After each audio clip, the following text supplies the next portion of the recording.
वंदे मातरम बच्चों। अपना जो पाठ 4 चल रहा है लड़के और लड़कियों के रूप में बड़ा होना, उसमें प्रकरण है घरेलू काम का मूल्य। जैसे अपने घर में माँ है, बहन है, वो घर के काम करती है, यानी वो सुबह 5 बजे से उठती है और लगभग 9-10 बजे तक पूरा घर का काम करती है और फिर भी उसका कोई महत्व नहीं है।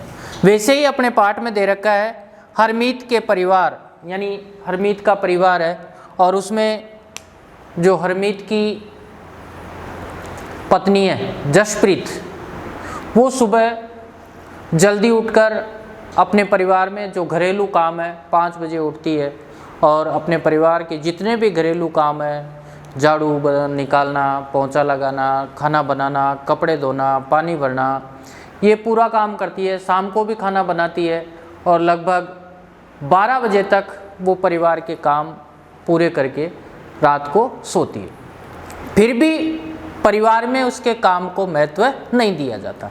क्यों नहीं दिया जाता? क्योंकि अपने समाज में घर में जो काम करते हैं उसका कोई मूल्य नहीं आंका जाता। फिर आगे दूसरा प्रकरण कि घर पर कार्य करने वालों का जीवन। आगे वाला है घर पर कार्य करने वालों का जीवन।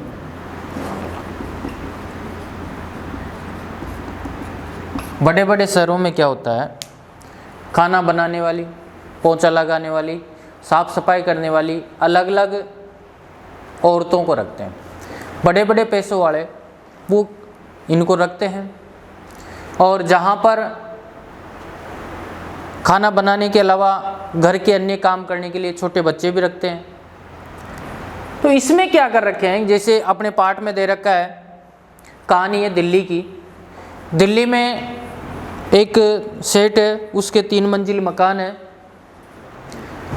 एक खाना बनाने वाली और 2 औरतें झाड़ू निकालने वाली और पोंछे लगाने वाली है।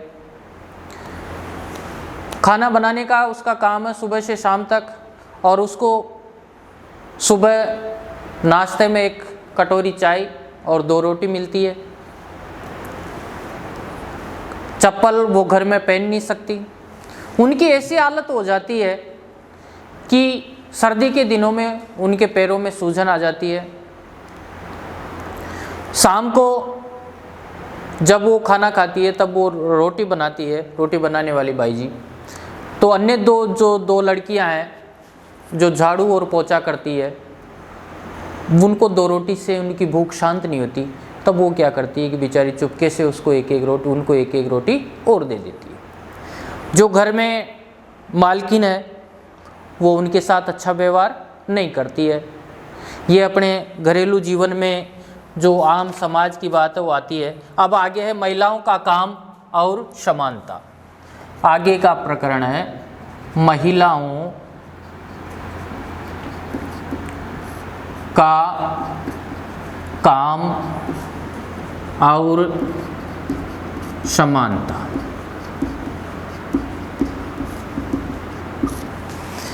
अपने समाज में पुरुष और महिलाओं के कामों में अंतर नहीं किया जाता है, परंतु भारत का जो संविधान है,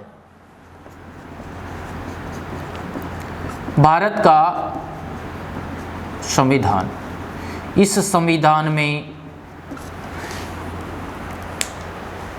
कहीं पर भी लिंग के आधार पर भेदभाव नहीं किया जाता और सरकार का ये दायित्व है कि वो लिंग के आधार पर जहाँ पर भी भेदभाव होता है उसको समाप्त करने की कोशिश करे। सरकार में या संविधान में यह है कि समान पद पर कोई पुरुष या महिला काम कर रहा है तो उसको समान वेतन मिलेगा, ऐसा संविधान में व्यवस्था कर रखी है।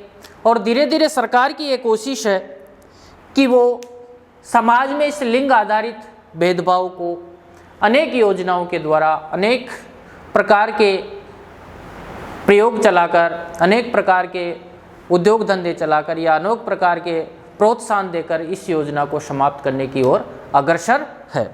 जो आपका पाठ है वो आप अच्छी तरह पढ़ोगे, इसको समझोगे। धन्यवाद।